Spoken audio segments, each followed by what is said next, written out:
I still remember that heart-stopping moment as if it were a searing scar on my soul, 100 words that transformed my grief into a bewildering nightmare.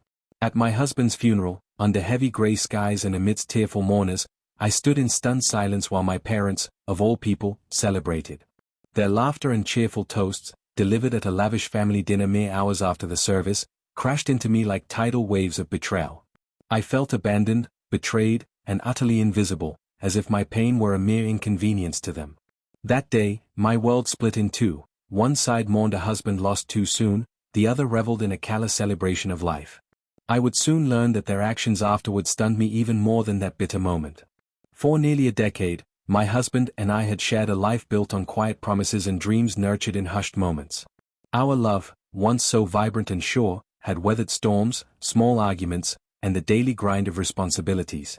His sudden, tragic passing was a blow I never anticipated, a twist of fate that left me reeling and desperate for answers. I had come to the funeral expecting solidarity and support from my closest family. Instead, I was met with an astonishing contradiction. While the mourners around me wore expressions of profound sorrow, my parents were busy planning a celebration. Their actions were not subtle. They had organized an elaborate dinner that very evening, complete with a meticulously arranged guest list and a festive ambience that contrasted starkly with the solemnity of the funeral. I was left standing on the outskirts of a sea of grief, my heart pounding with a mixture of shock and anger. How could those I loved so dearly choose to celebrate life while I was left to drown in mine? The question echoed through the silent corridors of my mind as I struggled to reconcile the two irreconcilable realities. The world felt unbearably cold and indifferent, as if my loss were a trivial footnote in a story they cared little about.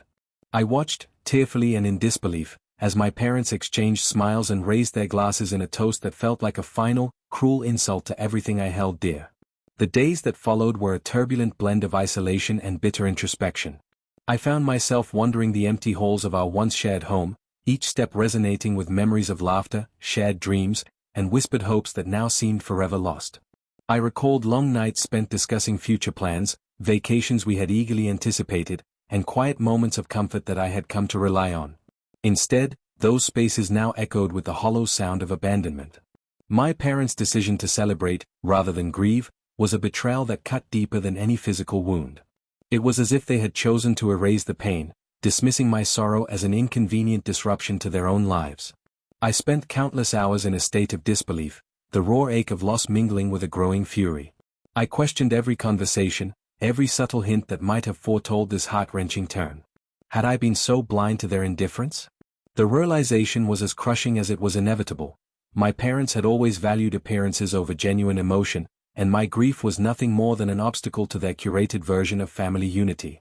In the lonely silence of my apartment, I turned to the only outlet that had ever offered me solace, my journal. I began to write feverishly, each word a desperate attempt to make sense of the pain and betrayal I now faced.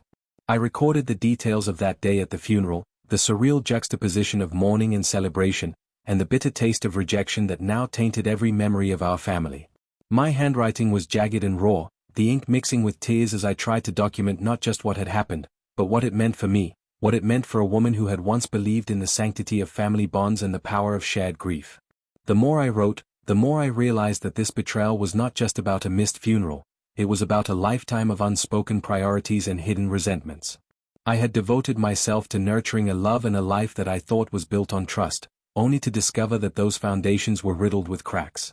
My parents' celebration was not an isolated act of cruelty, it was the culmination of years of decisions that placed superficial joy above authentic sorrow, choosing to gloss over the hard realities of life rather than confront them. As I delved deeper into my memories, I began to notice patterns I had long ignored, the times when my parents had offered half-hearted condolences, the moments when their smiles seemed too rehearsed, too eager to sweep away any sign of discord. I started to wonder if this celebration was merely the latest installment of a long history of dismissing my pain, a pattern that had always left me feeling undervalued and alone. The weight of these realizations pressed down on me, fueling a slow-burning resolve to understand the full truth of our fractured family dynamics. In the midst of this emotional storm, I reached out to a close friend, Elena, whose compassionate nature had always been a beacon in my darkest times. Over cups of lukewarm tea in a small, quiet cafe, I recounted the events of that fateful day, my eyes filled with tears as I spoke of the absurdity of the celebration, the pain of being excluded, and the gnawing sense of betrayal that now defined my every waking moment. Elena listened with a mix of sorrow and quiet indignation. You deserve to grieve, she said softly, to have your pain acknowledged without having it trivialized by those who claim to be family. This isn't just about a funeral, it's about respecting the love and loss you have experienced. Her words, though gentle, sparked something within me, a determination not only to understand but to reclaim the dignity I had been denied. That conversation marked a turning point. I realized that while I could not force my parents to share in my grief, I could choose to honor my own emotions and pursue a path of healing that was true to me. I began to explore therapy more deeply, seeking out a counselor who specialized in family dynamics and loss. Through our sessions, I slowly started to peel back the layers of hurt and resentment, learning that my pain, while uniquely mine, was also part of a larger tapestry of human experience. My therapist, Dr. Rosenthal, taught me that healing was not a linear process but a journey of rediscovering one's own worth amid the debris of broken relationships. Emboldened by these new insights, I started setting small, personal goals for myself. I vowed to rebuild not just the physical aspects of my life, my home, my career, but also the emotional and spiritual dimensions that had been crushed under the weight of betrayal. I began to take long walks at dawn, letting the cool morning air wash over me as I contemplated the possibility of renewal. I dabbled in creative writing, pouring my evolving thoughts and feelings into essays and poetry that captured the raw beauty of my journey from loss to self-discovery. Each word I wrote became a declaration of independence from a past that no longer defined me. Slowly, the shadows of that painful day began to recede, replaced by a budding resolve that whispered of new beginnings. I started planning small retreats, weekend getaways to the quiet countryside, solitary trips to explore places I had always dreamed of visiting. These journeys, though modest, offered me a chance to reconnect with myself, to rediscover the parts of me that had been silenced by the collective grief of betrayal. With each new experience, I felt the weight of rejection lighten, replaced by the gentle assurance that I was capable of forging a future that honored my true self. In the midst of these healing rituals, I also confronted the deeper questions that had long haunted me. What did it mean to be truly valued by one's family? Could the wounds of betrayal ever fully heal, or would they forever serve as a reminder of the painful distance between appearance and reality? As I pondered these questions, I came to understand that my worth was not something that could be diminished by the callous actions of others. It was intrinsic, woven into the very fabric of who I was, built from years of love, sacrifice, and resilience. Now, as I stand on the threshold of a future reimagined, I feel both the lingering sting of that day and the stirring promise of renewal. The journey from that fateful moment, when my parents chose celebration over mourning, has been one of profound transformation. I have learned that the deepest wounds can give birth to the greatest strength, and that every act of betrayal, no matter how devastating, holds within it the seed of a new beginning. I look toward tomorrow with cautious optimism, ready to rebuild my identity and reclaim my destiny. With every new sunrise, I affirm that I am more than the sum of my scars, that my worth is defined by my own inner light, and that even in the face of the most profound betrayal, there is a path to healing, redemption, and the triumph of the human spirit. In the immediate days after that shattering contradiction at my husband's funeral, I was enveloped by a relentless mixture of grief, anger, and a profound sense of isolation. My parents' decision to host a lavish celebration that same evening, seemingly dismissing the immense loss I was suffering, reverberated through every quiet moment of my existence. I felt as if I had been forcefully ejected from a world where I once belonged, left to navigate an ocean of sorrow alone. Each time I closed my eyes, I was haunted by the stark images of that day, the hushed whispers among the mourners, the awkward glances of my relatives, and the shocking laughter of my parents as they toasted to a new beginning. I spent the first few days in a state of numb disbelief, wandering aimlessly through our empty house that once vibrated with our shared memories. Every room carried echoes of happier times, a laughing dinner table, quiet moments of comfort, even the gentle hum of love during those late-night heart-to-hearts. Now, each space felt hollow, as if the walls themselves had been stripped of warmth by the betrayal of those I had trusted most. My husband's loss was palpable in every corner, yet my parents' insouciance left a bitter residue that I couldn't wash away. With no one to turn to at home, I sought refuge in the city's quieter pockets. I walked along empty sidewalks at dawn and late at night, trying to make sense of a world that had suddenly become so indifferent. The chill of the early morning air did little to ease the burning questions in my heart. Why would they, my own parents, choose to celebrate over mourning? How could they be so blind, or so willfully detached, from the pain that now consumed me? Their actions, so stark and calculated, revealed a side of them that I had never known existed. It was as though they had compartmentalized our family's grief, isolating my husband's death as a mere inconvenience, and their celebration was a complete denial of the sacrifice that our loss represented. As I grappled with these questions, I found solace in the only place that had always offered me refuge, my journal. Every night, in the quiet solitude of my small, darkened room, I poured out my heart. I wrote feverishly about the contradictions that plagued my mind. The joyous clinks of champagne glasses at my parents' dinner contrasted against the solemn dirges sung by mourners, the shallow smiles of acquaintances who congratulated them on a new start, which only deepened the void of my loneliness. With every word, I tried to capture the raw, unfiltered truth of my pain, the betrayal that felt too deep to ever be mended. In those initial journal entries, my handwriting was erratic, the ink smeared by tears I couldn't hold back. I detailed every moment with a precision that was both cathartic and excruciating. My husband's lifeless form at the funeral, the flicker of disbelief on the faces of my friends, and the devastating laughter of my parents as they reveled in a celebration that should have been unimaginable. Yet, even as I documented my despair, a small ember of defiance began to glow in the depths of my soul. I started questioning the narrative I had been forced into, one where my grief was minimized by others' joy. I wondered if perhaps I could reclaim my power by challenging the status quo, by refusing to let their actions define the legacy of our family. One cold afternoon, after yet another sleepless night spent in the haze of sorrow, I decided I needed answers. I called my mother, my voice wavering between anger and desperation. "How could you do this?" I demanded, my words quivering with the weight of my heartbreak. There was a long, uncomfortable silence on the other end of the line before she replied, "It was for the family's benefit. You need to move on." Her dismissive tone was a dagger to my already fragile heart. I pressed for more. Why should I, who had lost the love of my life, be forced to accept a celebration of our supposed future?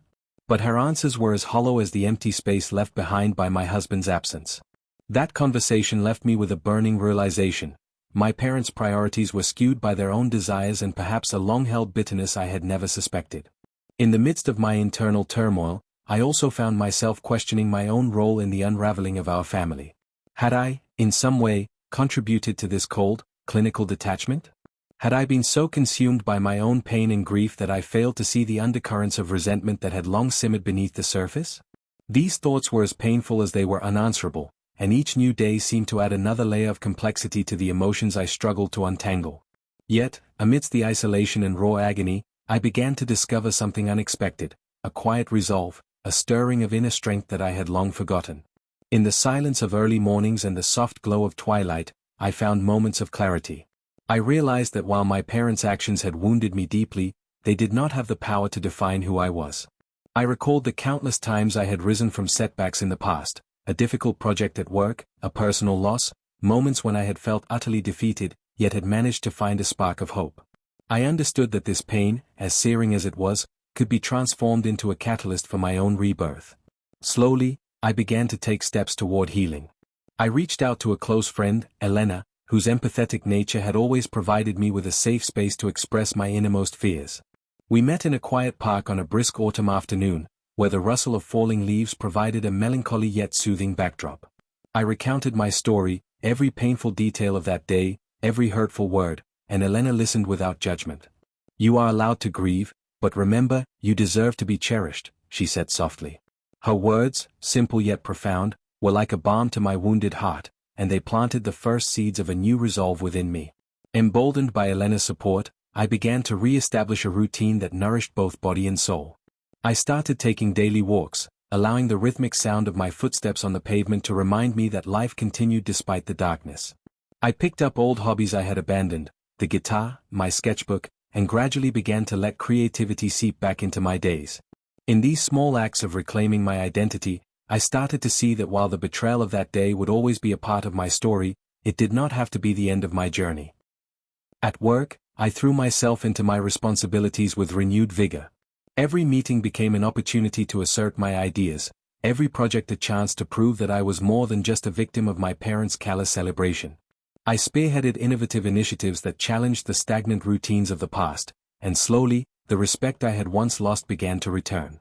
My colleagues, sensing a change in my demeanor, started to engage with my ideas more openly, and the quiet buzz of progress was a small but significant victory against the numbness of grief. In the privacy of my apartment, I continued to document my journey in my journal. Each entry was a raw, honest reflection, a record of the pain, the anger, and the gradual emergence of hope.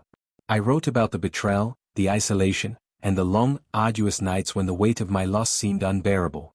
But I also recorded the moments of defiance, the time I chose to leave the house for a solitary walk at dawn, the first tentative smile I managed to muster during a conversation with a supportive friend, the creative burst of inspiration that led me to write a new song on my guitar. Every word became a stepping stone, a reminder that even in the midst of the deepest sorrow, there was a way to reclaim one's self-worth. As the days turned into weeks, I began to set small, personal goals, daily affirmations, achievable milestones that would slowly help me rebuild my shattered sense of self. I committed to learning something new every day, whether it was a few words in a foreign language or a new technique in digital art. These small victories, though seemingly insignificant in isolation, gradually built a foundation of confidence. I started to envision a future that was not dictated by the betrayals of the past, but by my own aspirations, a future where I would reclaim not only my identity but also the happiness and fulfillment that I once believed were lost forever. One afternoon, as I sat on a park bench watching the leaves dance in the breeze, I realized that the journey through isolation had given me a gift, clarity. I saw that my pain was a powerful teacher, one that had forced me to confront uncomfortable truths about myself and my family. I began to understand that the betrayal I had suffered was not a reflection of my inadequacies, but a harsh lesson in the complexity of human relationships. I vowed that I would use this lesson to shape a new narrative for my life, a narrative where I was the protagonist, resilient and determined, rather than a mere victim of circumstance. Standing on the threshold of this new understanding, I felt a quiet, resolute determination rising from the depths of my sorrow. I was ready to face the future, to confront the betrayals of the past with a newfound strength that came from within. Every step forward was an act of defiance against the forces that had tried to diminish me, a declaration that I would rebuild my identity from the ruins of heartbreak, brick by painstaking brick. As I continued to navigate this complex landscape of grief and recovery, I made a promise to myself, that I would not let the betrayal of that day, nor the callous celebration of my parents, define the rest of my life. I was committed to reclaiming my self-worth, to forging a path that honored my resilience and my capacity for renewal. I resolved to embrace each new day as an opportunity, a blank page on which I could write a story of courage, transformation, and unwavering hope.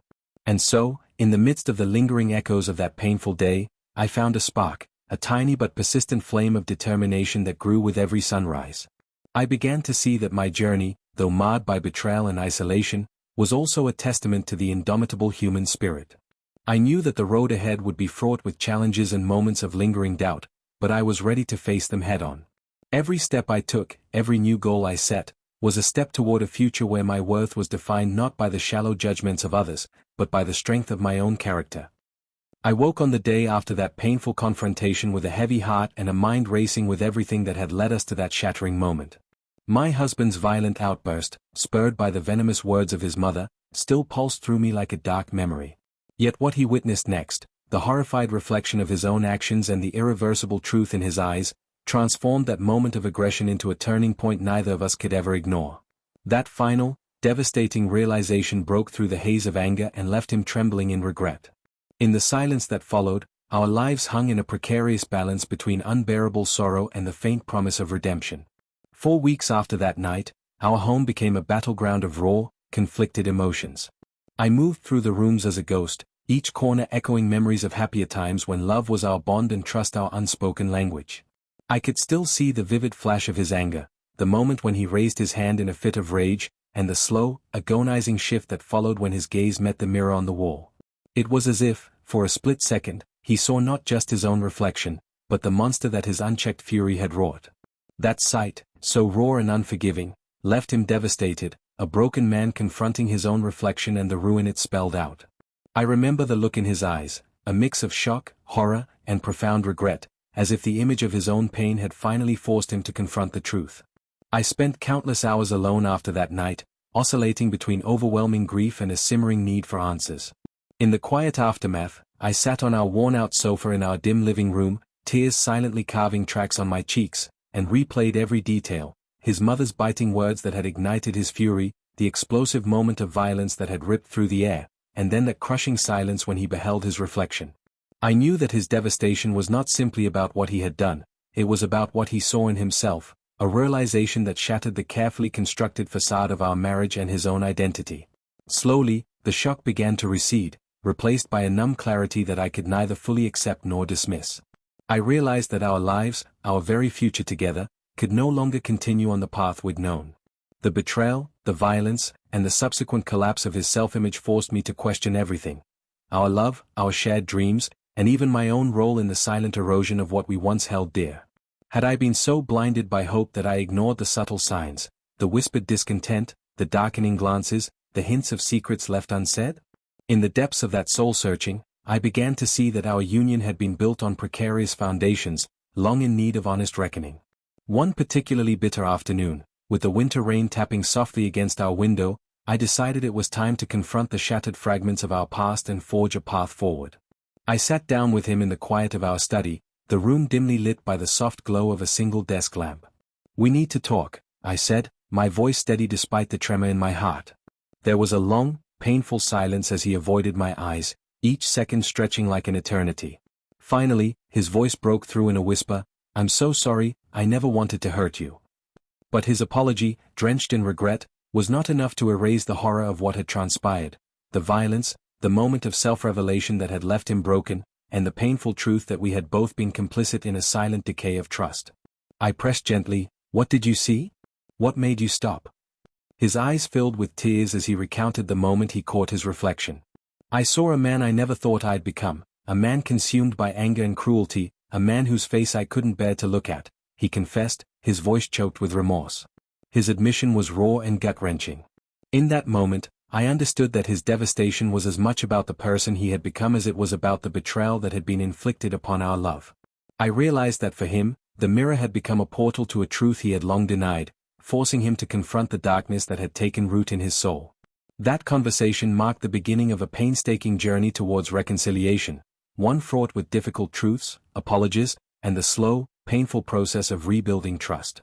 Over the next several weeks, we sought professional help together, attending couples counseling sessions in an attempt to navigate the storm of emotions that had upended our lives. In those sessions, we were forced to lay bare our deepest wounds, to confront the anger, hurt, and guilt that had festered beneath the surface. My therapist, a compassionate woman with a calm, assuring presence, helped us understand that true healing required honest confrontation with our past, not merely the avoidance of its painful truths. Healing is not a linear process, she would remind us. It's about embracing every part of yourself, even the parts that cause you pain, and learning to rebuild on that truth. As the weeks turned into months, I began to see subtle shifts in both of us. My husband, who had once been so consumed by self-loathing, started to show signs of genuine remorse and a willingness to change. He began apologizing not only for the violence but for every moment of neglect that had led to this point. I, too, began to soften, not by forgetting what had happened, but by learning to accept the imperfection of our humanity. I realized that while the scars would always be there, they did not have to dictate the future we could build together. In a tentative, fragile way, we started to communicate again, our conversations laden with apologies, reflections, and cautious plans for rebuilding the trust that had been so brutally shattered. Amid this slow process of reconciliation, I also embarked on a personal journey of healing and self-discovery. I returned to the comforting ritual of daily journaling, pouring out my thoughts and emotions with a clarity that was both painful and liberating.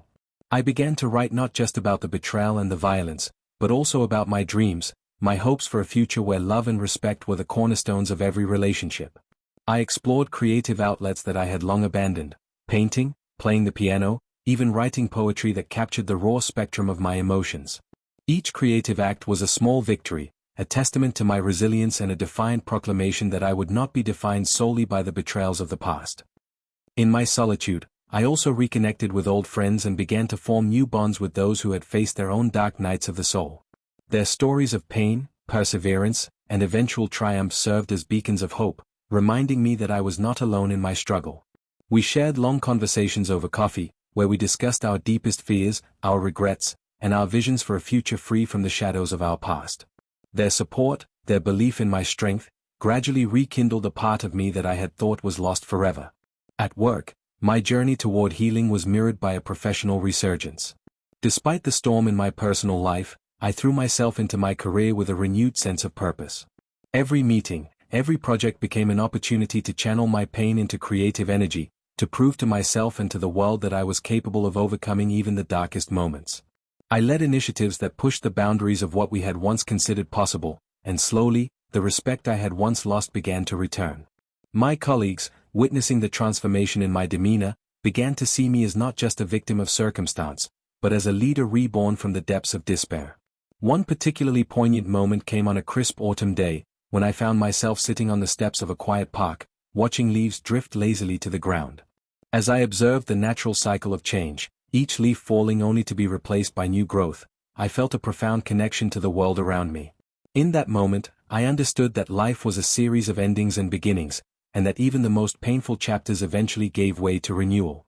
The simple beauty of that scene ignited a small, determined flame within me, a belief that I, too, could emerge from this heartbreak as something stronger, more compassionate, and more whole. In the months that followed, my husband and I gradually learned to navigate our fractured relationship. We attended couples therapy, engaged in open and often painful conversations, and began to build a tentative bridge over the chasm of our shared pain. It wasn't an easy process. There were setbacks, moments of anger, and times when the wound seemed too deep to heal. But with each step forward, I began to see the potential for redemption, the possibility that our love, once so vibrant, might evolve into something different, something that acknowledged our past mistakes while holding space for growth and forgiveness. Yet, even as we tentatively worked toward reconciliation, I also resolved to protect my own sense of self-worth. I knew that the road to healing required more than just mending our fractured bond. It required a reawakening of my own identity, independent of the role I had once played in our marriage.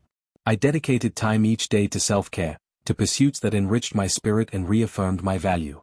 I enrolled in courses to further my education, attended workshops on emotional resilience, and even started a blog to share my journey of transformation with others who had faced similar betrayals. Every step, every small victory, was a testament to the unyielding strength of the human spirit, a declaration that I was not defined by one night of violence and despair, but by the countless moments of courage and hope that followed. I began to see that true redemption was not about erasing the past, but about integrating it into a future built on honest reflection and personal growth. The scars of that night would always be a part of me, but I could choose to see them as symbols of survival, of a life that had been tested and had emerged stronger. I started to write again. Poetry that captured the tumult of my emotions, essays that detailed my journey from despair to empowerment, and as I shared these pieces online, I was met with messages of support and stories of shared experience from strangers who understood that healing was possible, even in the face of the deepest wounds. Now, as I sit here on the threshold of a new chapter, I am filled with a quiet, resolute hope. I have learned that while betrayal can shatter the illusions of a perfect life, it can also serve as the catalyst for a profound transformation. My husband's violent outburst and the subsequent unveiling of our family's painful secrets have forced us both to confront our own demons. I have come to understand that my worth is not determined by his actions, nor by the superficial judgments of others. It is defined by my ability to rise, to rebuild, and to find meaning in the midst of chaos. Today, I embrace the future with the understanding that every ending is the prelude to a new beginning. I am determined to forge a path that honors my past but is not constrained by it. A path where my identity is a tapestry of both pain and triumph, woven together by the threads of resilience, honesty, and unwavering self-belief. I will continue to seek growth, to nurture the relationships that matter, and to invest in the dreams that I hold dear. I have chosen to view this painful chapter not as a final, tragic end, but as the foundation upon which I will build a future rich with possibility and purpose. Every sunrise now carries with it the promise of renewal, a chance to write a new page in the story of my life, one where my worth is celebrated, my dreams are pursued, and my spirit remains unbroken by the trials of the past. I am the architect of my own destiny, and with every step I take, I reclaim a piece of the self I once feared was lost forever. In this new beginning, I pledge to honor the lessons of my journey, to be brave in the face of pain, to forgive without forgetting, and to transform every shadow of betrayal into a beacon of hope. I know the road ahead will still have its share of obstacles and moments of lingering doubt, but I also know that I am stronger now than I ever thought possible. I will continue to heal, to grow, and to rebuild, carrying the memory of that night not as a burden, but as a testament to my resilience and the indomitable strength of the human spirit. And as I step boldly into this uncertain future, I do so with an unwavering commitment to living authentically, reminding myself every day that I am more than the sum of my scars, that I am capable of rising, and that my destiny is mine to shape.